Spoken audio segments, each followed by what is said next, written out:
Okay guys, so welcome back again kay Cruz Mac Channel in the house. At for today's video ito yung mga dapat malaman mo. Okay, sa G-Gibbs. Yan, nakita nyo yung G-Gibbs natin dyan, di ba? Ano ba to? Ano ba ang pros and cons ng G-Gibbs na to? Ano ba yung nangyari sa akin? Okay? Kasi nga, naka-withdraw ko siya. Na-withdraw ko yung G-Gibbs ko. Pero grabe ang nangyari dito. Okay? Pero babalikan natin yan. Isa-isayin natin yan. Yung paano nangyari sa G-Gibbs natin. Okay? Yung sa G-Gibbs ko. Na dapat mong iwasan, di mo naman talaga kailangan. Okay? I-share ko sa inyo kung ano nangyari sa akin dito sa ating G-Gibbs. Alright? Pero bago tayo magsimula guys, kindly please like this video, subscribe to my channel, and don't forget to hit the notification bell below para lagi updated sa Cruz Mac Channel in the house. Alright? So first things first guys, meron kasi mga nag-o-offer online na mag-help sa'yo na para ilabas yung G-Gibbs. Alam naman natin yung G-Gibbs guys na hindi natin siya pwedeng mailabas or mai-cash out.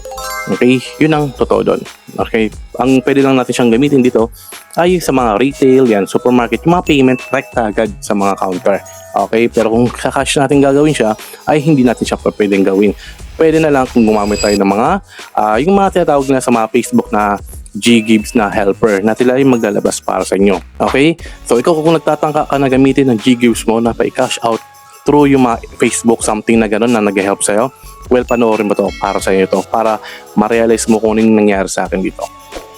So, number one guys, meron akong 10k na G-Gibbs na credit available. Okay? And then, ang nangyari, syempre may nag-approach sa akin, oy boss, gusto mo ba ilabas yung G-Gibbs mo? Sige, okay, paano ba? Okay, ang nangyari yan sa G-Gibbs ko guys, yung 10k na yan ay kukunin nila yung 1.5 mo. Okay?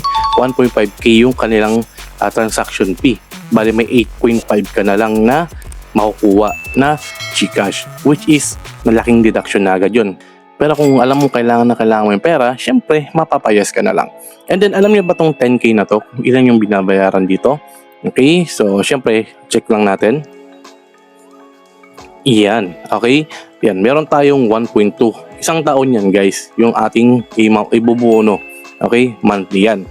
And then, ang pangit lang dito guys, hindi mo siya pwedeng ibuo yung bayaran, okay? Ang gagawin mo lang is monthly lang. Unlike yung G-Loan na talagang pwede mo siyang bayaran ng isang buo na lang. Let's say, meron ka ng pambayad ng buo. Pwede mo na siyang bayaran agad. Pero yung kay G-Loan o kay G-Gibbs, ay hindi. Talagang imamonthly mo siya na syempre ang sakit sa ulo at hindi mo siya pwedeng i-advance mo lang siya 1 month. Okay? Yun ang pwede doon. Okay? Pero yung the rest ay hindi na pwede. Okay? Again, yung pinaka dito guys, share ko lang again, yung 10k mo, may mag-o-offer sa'yo maglalabas ng 1.5k ang deduction, bali 8.5 na lang makuha mo. And then, yung 10k, ang babayaran mo talaga dyan ay yan. Yung 10k, tapos 8.5 lang nakuha mo, babayaran mo ng 15,000. Ang laki. Almost double. Okay? Doble yung babayaran mo. Okay? Kaya kung ako sa'yo, mag-isip-isip ka kung babayaran mo ba yan or i-avail mo yung sasabi nila maglalabas ka ng G-Gibbs na cash, magiging Gcash. Iwasan mo yun kasi ang laki. Alright? So yan 6.4, 15k. Grabe. Ang sakit sa bulsa yan guys. And then hindi po kasi pwedeng siyang i-cash. Alright? Again, disclaimer lang, nag-share lang ako ng information, knowledge, info sa inyo. Siyempre, kung mag-iisip kayo, kung gagamit kayo ng G-Gibbs, ay pag-isipan nyo na lang din. Lalo na yung i-cash out nila ng may help sa mga Facebook na nag-offer ng service.